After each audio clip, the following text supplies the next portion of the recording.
Hello and welcome to Castro in the Classroom. My name is Jenny Lynch and I'm the Castro School Education Officer. My name's Scott Croom. I'm a Professor in Astrophysics at the University of Sydney. Well, today Scott has an awesome astronomy presentation for you all. And schools, you can send questions to Scott that he'll answer at the end of the session. All you need to do is send it through Twitter using the hashtag CITC16. Now, we'll answer some questions at the end. I'll be back a bit later, but for now I'll leave you with Scott. Great, thank you. It's fantastic to be able to talk to you. Today, we're going to think a little bit about what it means for a planet to be habitable, good to live on. What's good about our Earth, what's bad about other planets, and can we find planets around other stars as well? But before we start off, just a little bit about me. So, I was born in the UK. When I was your age, I liked figuring out how things work, sometimes taking apart things, sometimes breaking things. I like playing with Lego. I think I probably still do. And when I left school, I went to university and I studied physics and astronomy. And after that, I got offered a job in Australia, which was fantastic from somebody from Britain. Flew all the way to the UK, from the UK to Australia, worked in an observatory. And after that, after a little while at observatory, I moved to Sydney University. And now at Sydney University, what I do is I teach astronomy and physics, and I do research. So in particular, what I love to try to figure out is how black holes work. And so I look to discover black holes and also try to figure out how galaxies change and evolve. A little bit about, before we get on to the planets, is what do astronomers do? What do researchers actually do? Here's a picture of a large telescope. This is the Anglo-Australian telescope in Coonabarabran, in the middle of New South Wales. Now I do go there, but maybe only a couple of times a year when I'm actually working at night at the telescope. Most of the time, instead, what I'm doing is actually writing computer programs, and they may be, for example, to work out how heavy a black hole is, or to work out how many stars a galaxy, how many new stars a galaxy is forming. I might also be doing lots of maths, writing down equations, trying to figure out things, because maths is really the language that we use to understand science, to understand the world around us. We also spend a lot of time communicating, figuring out the best ways to describe what we've discovered to other people. And so we write lots of papers that describe things and talk to people like you about the discoveries we've made. After all, if you discover something exciting and you don't tell anybody about it, it really isn't worth discovering at all. So you need to remember, if you're thinking of being a budding scientist, you need to think about how you communicate those great discoveries. But maybe the best thing about being a scientist is working with other scientists. Maybe you know from your sports team, say your soccer team, that you need a team, you need a goalkeeper, you need strikers, defenders, all working together. They all have different jobs, different perspectives. And by talking to other people, you can learn a lot more than you can on your own.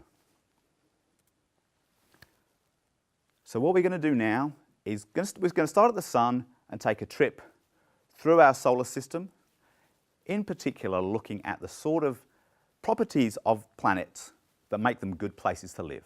And when we call something a good place to live, we call it habitable. It's a nice, pleasant place to live, just like our Earth. One of the most important things is that we have, of course, the sun providing all the heat for us. And so whether a planet is habitable or not depends a lot on how far out we are from the sun. So a planet close to the sun is going to be a lot hotter than a planet a long way from the sun. So we're going to start off at Mercury right at the beginning. But before we do that, let's just think about the sun a little bit. The sun is our star. If you look up in the night sky, there are thousands upon thousands of stars you can see. But our sun is pretty much like any other star. It's just that it's a lot closer to us, not away in the distance. And the sun provides all our energy. You might want to think about all the different ways that the sun does provide energy for us. And almost every form of energy we get comes from the sun in some way. But the sun is so much bigger than the Earth. You can see this picture here. If you can make out that little blue dot, that's the size of the Earth relative to the sun. The sun is huge compared to the Earth. 100 times bigger in diameter and 300,000 times more massive than the Earth. So when we go to the nearest planet, which of course is Mercury. Mercury is a small planet. It's about the same size as Australia, in fact. So it is quite a small planet, and it's close to the Sun. It's about 3 times closer to the Sun than we are on the Earth. And here's a movie of Mercury shot with a satellite that went and visited Mercury. With Mercury, because it's so close to the Sun, it has big extreme temperatures. Right, the average typical temperature on Mercury is 170 degrees. Okay, so that's much hotter than the temperature that boils water. So when your kettle boils, it boils at 100 degrees Celsius. And so water would boil on Mercury. But Mercury can change its temperature wildly. When one side of Mercury is pointing away from the Sun, it gets down to minus 170 degrees. It's very, very cold. And that's because the Sun is not shining on it. So Mercury is both too hot and too cold. So it's not a great place to live. You'd be alternatively frozen and then boiled. So maybe we should move on to the next planet and try to find somewhere that's a bit more comfortable. The next place we're going to visit is Venus. Venus is twice as far away from the Sun as Mercury. It should be a lot more comfortable, a lot cooler. But it isn't. The typical temperature on Venus is actually hotter than Mercury. It's 460 degrees. What's going on? It can't just be the distance from the Sun. Now, if you're sitting at home in the winter and you're getting cold, what you could do is you could go up towards the heater you might have in your room or a fire and keep yourself warm. The closer you get to the fire, the warmer you'll be. But there is another way of keeping warm, and that way is to rug yourself up in a blanket. The blanket doesn't create any heat, but what it does do is keep the heat you have in, to keep you warm. And Venus acts just like that. These two pictures, one on the left-hand side shows Venus, the rocky surface of Venus, measured using radar mapping.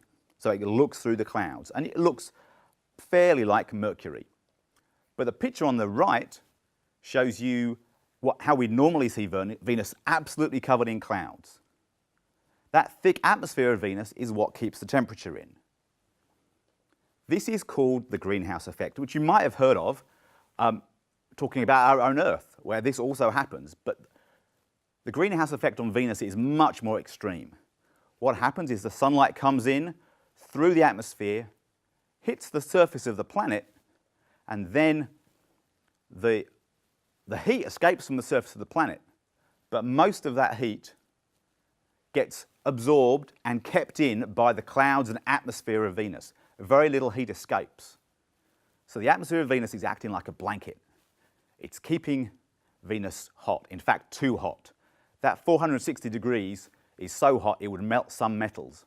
So melt lead or zinc or tin, which are 3 different metals, would all melt on the surface of Venus. So let's move along to somewhere a bit more pleasant. I hope you'll all recognise the Earth, of course. In fact, here you can probably just about make out Australia. The Earth is just the right distance away from the Sun that we have liquid water most of the time, apart from the poles. And so we know we have plenty to drink, we know it's not too hot and not too cold. The Earth also has an atmosphere, but it's not as thick and as absorbing of heat as Venus's atmosphere. And so while our atmosphere keeps us warm and it stops the temperature changing wildly, it doesn't keep in too much heat. The particular gas that's very good at keeping in heat is something called carbon dioxide, which you might have heard of. You might want to think about what happens if more carbon dioxide gets into our atmosphere. That could be bad, of course, for our planet as it heats up. So Earth, of course, we know is a great place to live for 2 reasons. One, it has just the right distance away from the Sun. But the second point is that it has this atmosphere which is not too thick, not too thin. It keeps in the heat by just the right amount. So now we're just going to fly a little bit further through the solar system. We're going to whiz past the next few planets. So Mars is the next planet. That's already about minus 100 degrees, and so that's already very cold. Jupiter and the other big gas giants are also cold. But now what we're going to go to is right to the very outskirts of the planet. We're going to go to Pluto, which of course many of you I hope will know that Pluto is a small planet. It's actually called a dwarf planet because there are many of these small Pluto-like objects out near Pluto and further beyond.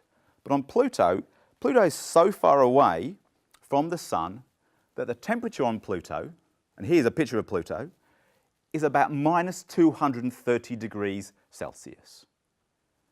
So Pluto is phenomenally cold. It's also small. Here's a comparison of the Earth and the Pluto side by side. You can see that Pluto is about the size of Australia. So the question is, could we live on Pluto? Well, at minus 230 degrees, that's phenomenally cold. And Jenny's going to come in now and just show us what that sort of cold could do. Thank you, Scott. Well, you can see now I've put on my safety gloves and my safety goggles because we're going to look at something very, very cold. In this jug, I have some liquid nitrogen. I'll just pour some in here. This is very, very cool stuff. It's very cold. It's so cold, it's minus 196 degrees Celsius, which isn't quite as cold as Pluto, is it? But it's still very, very cold. Now, what you can see around it is some fog. Now, this fog is made from the water vapor that's in the air around the jug. Because the liquid nitrogen is so cold, it makes the water condense into little droplets, and we see that as fog. You can also notice that the liquid nitrogen is bubbling. It's bubbling because it's boiling. Now, it seems a bit weird because I just said that liquid nitrogen is really cold, minus 196 degrees Celsius. But different things boil at different temperatures, and nitrogen happens to boil at minus 196 degrees Celsius. Now, Scott, what do you think would happen if I put my hand in liquid nitrogen? That might not be a good idea.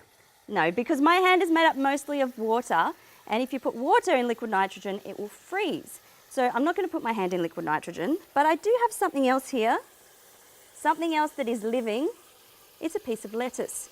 And just like my hand, lettuce is made up mostly of water. So let's see what happens to the lettuce if we make it really cold by putting it in liquid nitrogen. So I'll put it in this bowl, pour some liquid nitrogen on top. The liquid nitrogen is making the lettuce very cold. It's going to make the lettuce minus 196 degrees Celsius. Now, the water inside the lettuce and the water inside our bodies doesn't just slosh around inside us, it's inside little packages called cells. So by freezing the water in the lettuce, we're freezing the water inside its cells. So let's just pick it up. Uh-oh. We have a very, very crispy piece of lettuce here. Let me see if I can just hold it. Oh dear. I've just shattered it into about 116 pieces. So the water froze in the lettuce, and because it turned into ice, it burst open all those little cells. So when the lettuce thaws out, the water's going to leak out of the cells, and we're going to have a very, very mushy little piece of lettuce. Scott, I might just go and clean up the mess I made. I'll leave you to it. Thank you, Jenny. So our planets in our solar system, we know the Earth can sustain life, but the other planets don't look so good. So what we can do now is think, well, our sun is just one of many, many stars. If we look in the night sky above us, particularly on a dark night when the moon's not up, there are millions and millions of stars. In fact, our galaxy, the Milky Way, has about 100 billion stars in it. Those stars are just like our sun, so they could have planets around them. But the challenge is to find those planets. Planets are small and they don't make any light of their own. So we need to find some way of trying to figure out whether there are planets around these very distant stars. We can't see the planets directly, they're just too small.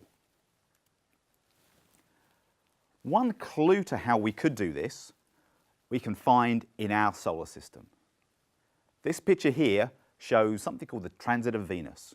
The disk is the disk of the sun, And you probably see on the bottom right-hand side, there's a small round circle. Looks a bit like a beauty spot on the sun. That spot, in fact, is the planet Venus passing in front of the sun. And it just blocks out just a little bit of the light. And so if we could do that for the sun, we could also do that for distant planets. If the distant planets pass in front of their star, we might see a little bit less light from those planets. Now, if we look at the orbits of a planet, we know that the planets go round, usually in a circle around a star.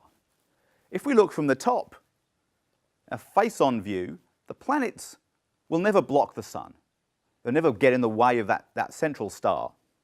But if we tilt the orbit, if we happen to look at the orbit just so that the planet is in line and can pass in front of a star, the planet can block just a little bit of the light.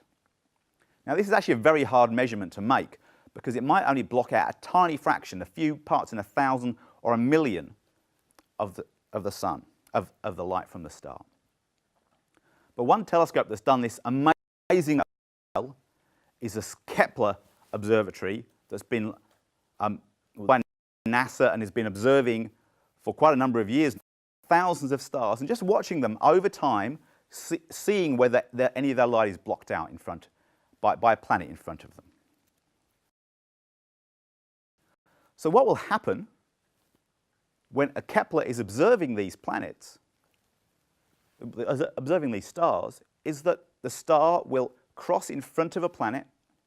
Sorry, the planet will cross in front of a star, and you'll see a small drop in the amount of light that we observe from that star. And then when the planet moves away from the star again, then we get all the light back from the star. So that then you expect to be repeated again, because remember, the planet is orbiting around that star, and so will come around again and again. And if you do that multiple times, then you can be pretty sure if it comes back at a regular time that we've got a planet hiding away but around that star that we can't see directly. Now, Kepler itself has actually discovered thousands of planets using this method. The big ones, the things more like Jupiter, are easy to find because they block out a lot of a star's light. But the small planets like Earth are much harder. But there are about 8 planets that are about Earth-sized and that are just about the right distance away from their star for liquid water to exist on the surface of those planets. So these planets, and this picture here just shows a few of them and compares them to Earth. These planets could be places where we could potentially live. But what we don't know yet is whether they have an atmosphere like the Earth's. So that's something we still don't know. So we live in very exciting times. Maybe 20 years ago, we didn't know of any planets around other stars. We only knew about the planets around our own sun. Today, we know about thousands of planets around other stars, but we still don't know for certain whether they would be habitable. We need to learn not only how far away they are from the star, but also whether they have an atmosphere. And that's probably the next most exciting thing in discovering new planets. Thanks very much.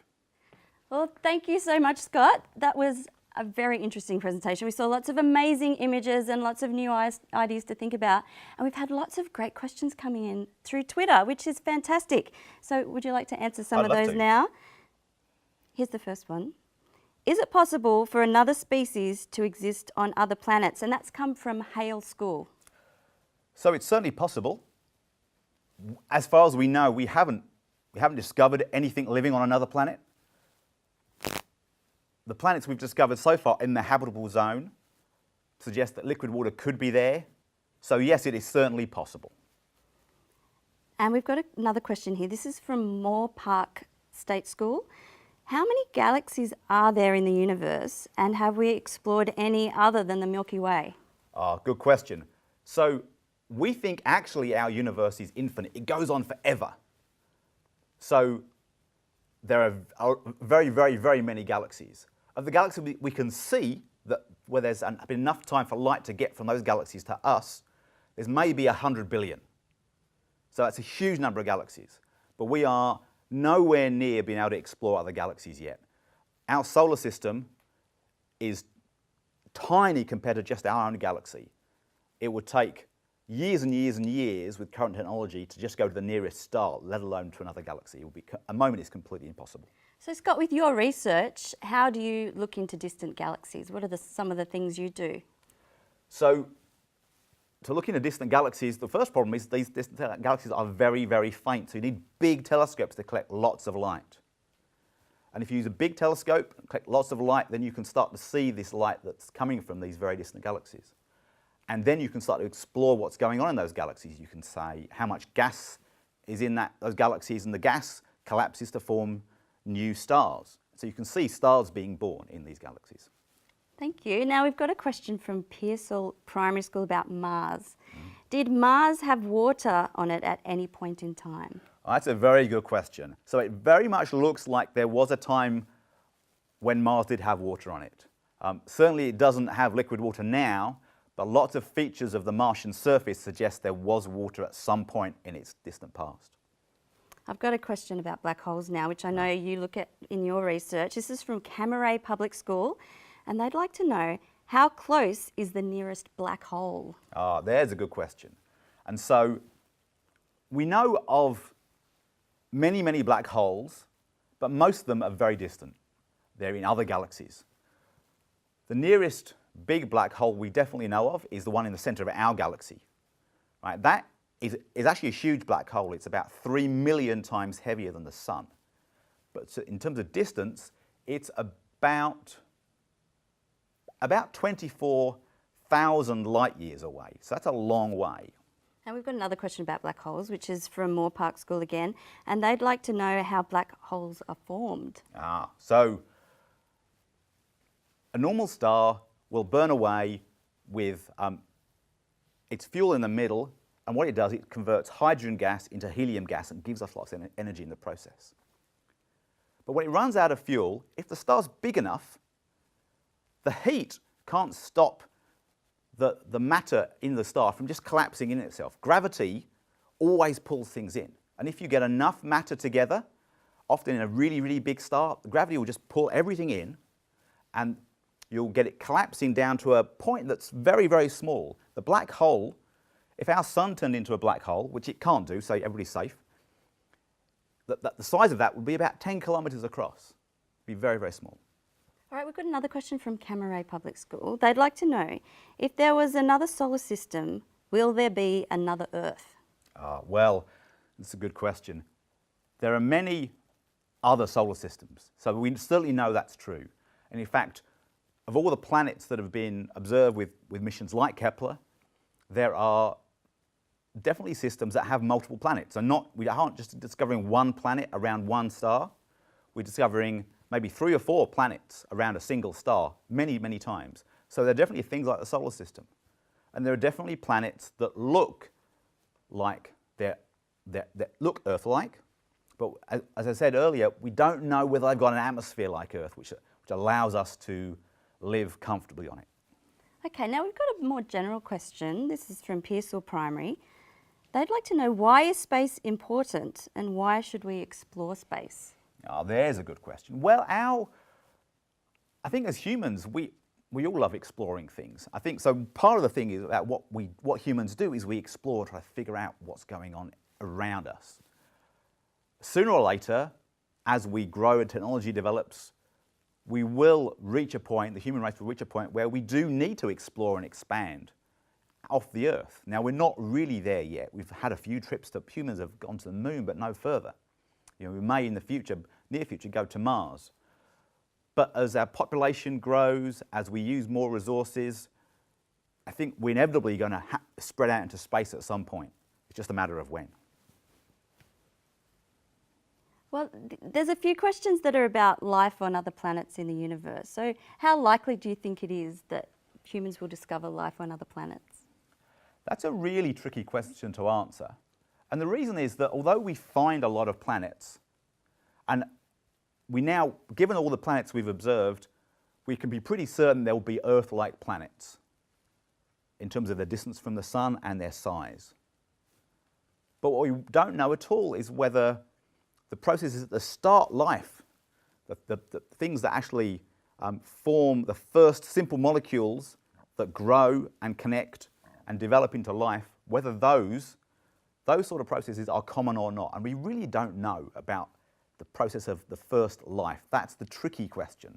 So we've answered one question about life on other planets. Are there planets? Yes. What we don't know is whether life can start on all those planets or not. All right, well, let's bring things back to our atmosphere, our solar system again. We're going to talk about the Earth. Will the Earth ever lose its atmosphere? And that's from Hale School, that question. So, not for a very long time. What will happen in the far, far future, in about 5 billion years' time, when the sun runs out of fuel, it'll actually puff up into something called a red giant. And then the sun will expand out so it's big enough to almost swallow the Earth. And at that point, the Earth's not going to be a very nice place to live on. The atmosphere is not going to be so good either. And so you don't have to worry, that's 5 billion years' time, but that will change the Earth profoundly. If we haven't figured out interstellar space flight by then, we may be in big trouble.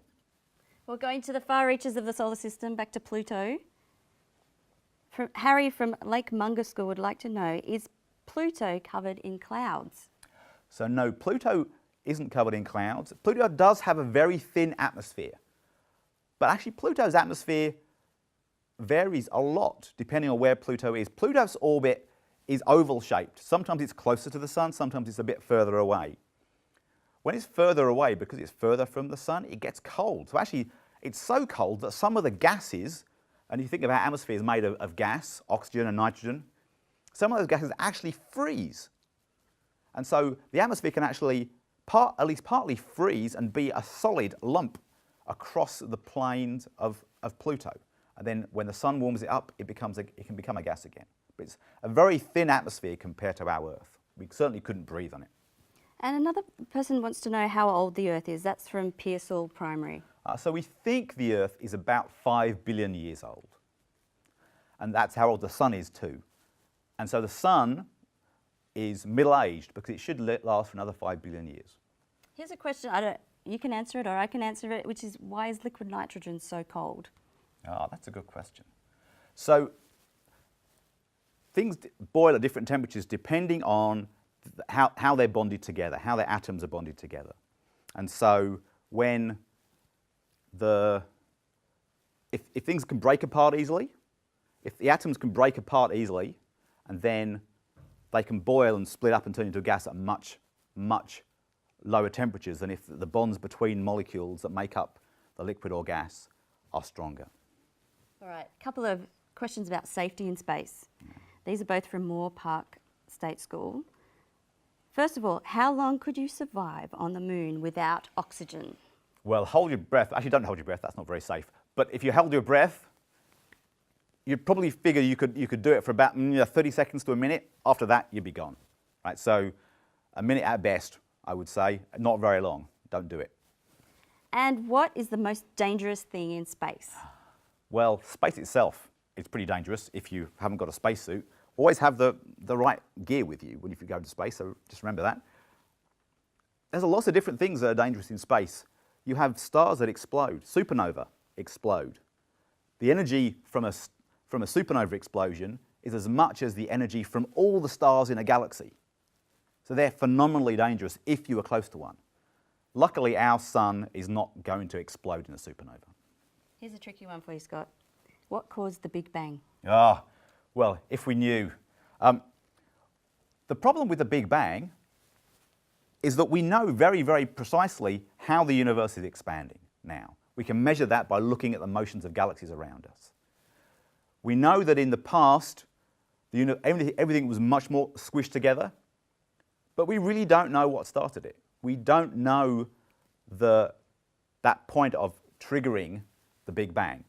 At that point, all our current understanding of physics really breaks down. So it's a question that we just don't know the answer to. So we don't know how the universe started? We don't know. And how I the guess universe that's started. the exciting thing about astrophysics. There's still so much to find out, isn't it? Excellent. Well, There is. thank you so much for joining us today, everyone. Thank you very much for your presentation today, Scott. And teachers, there are resources available on the Castro in the Classroom website. And thank you again for joining us today. Yeah, thank you very much. It's been a pleasure.